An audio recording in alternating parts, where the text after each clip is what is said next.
Né en 1861, Georges Méliès est un des pères fondateurs du cinéma. Réalisateur français, il est le créateur des premiers effets spéciaux. Il a aussi créé de nombreux métiers relatifs au cinéma, ainsi que le premier studio de cinéma. Vous êtes bien sur Culture Porn, l'émission qui fait du bien d'apprendre.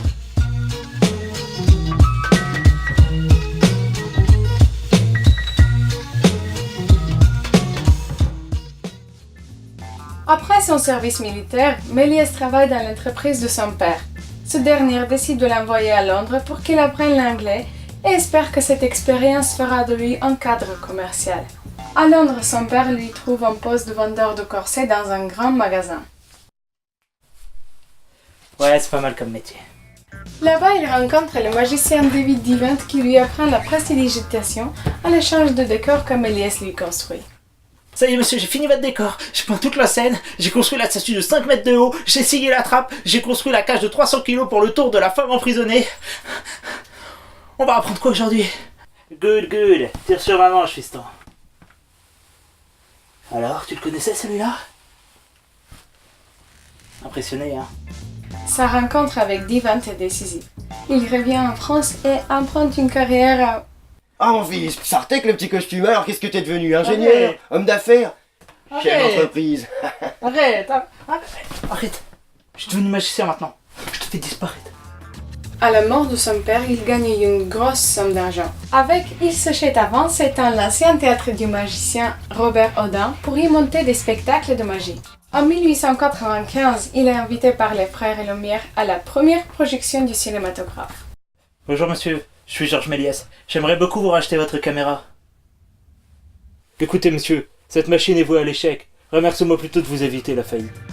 Mais il ne baisse pas les bras et réalise lui-même sa caméra en reprenant le même principe que celui des frères Lumière. Il fonde alors sa société de production La Star Film et projette ses premières créations dans son théâtre.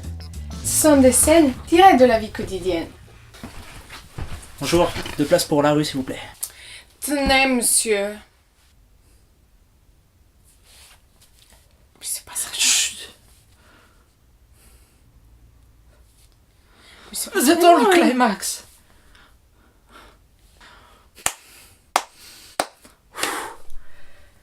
Cette fin, tu t'y attendais ou pas? Non mais est-ce que t'as au moins compris l'essence du film?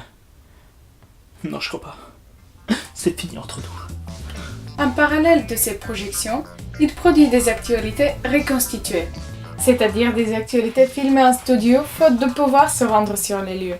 Je suis actuellement à Berlin pour le plus gros festival de musique électronique, c'est une tuerie! Écoutez ça, grosse ambiance! Wouhou! Le public est impressionné par les nouveautés, mais finit par se lasser. Pour renouveler l'intérêt du public, il va utiliser les premiers trucages du cinéma pour filmer des tours de magie encore jamais vus.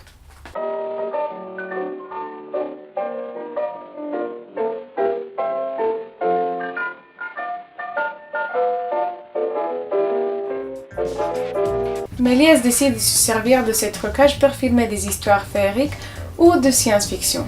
Pendant une vingtaine d'années, il réalise divers films dont son plus célèbre, Le Voyage dans la Lune.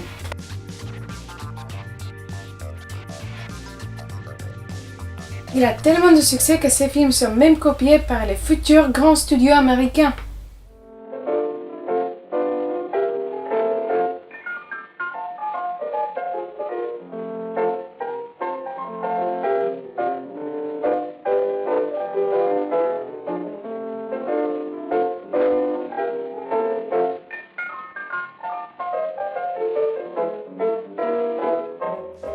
Il est ruiné. En 1925, il tient avec sa deuxième femme un magasin de jouets à la gare Montparnasse. Et 4 ans plus tard, il sera retrouvé par un journaliste de Ciné-Journal qui le sortira de l'oubli. Monsieur, seriez-vous Georges Méliès? Oui. L'ironie, c'est que la restitution de ces films va se faire grâce aux copies piratées. Bien qu'on ait retrouvé à peu près 200 films, on estime qu'il en a réalisé près de 600. Mais bon, c'était pas non plus des films. Alors, tu fais quoi dans la vie? Moi je suis réalisateur. C'est pas vrai, moi je suis actrice, je Non. peux jouer dans tes films. Ah bah ouais, moi franchement j'aimerais bien, vas-y. Laisse-moi ton numéro et je te rappellerai peut-être. Bah oui, t'as fait combien de films et c'est quoi le genre? Et on a fait 200 films. Waouh! Je suis plutôt film d'auteur. J'aime bien délivrer un message, m'adresser au peuple. J'aime bien que le peuple me comprenne, avoir une proximité avec les gens. Ça dure 6 secondes ce que je fais. How to be awkward. I love you. Voilà, c'est la fin de cet épisode. On espère vous avoir fait comprendre l'importance qu'a eu Georges Méliès dans le cinéma. N'hésitez pas à nous proposer dans les commentaires des personnalités que vous voudriez voir sur Culture Porn et vous abonner à la chaîne. Et likez la vidéo si vous kiffez ma robe. À la prochaine pour Culture Porn, l'émission qui fait du bien d'apprendre.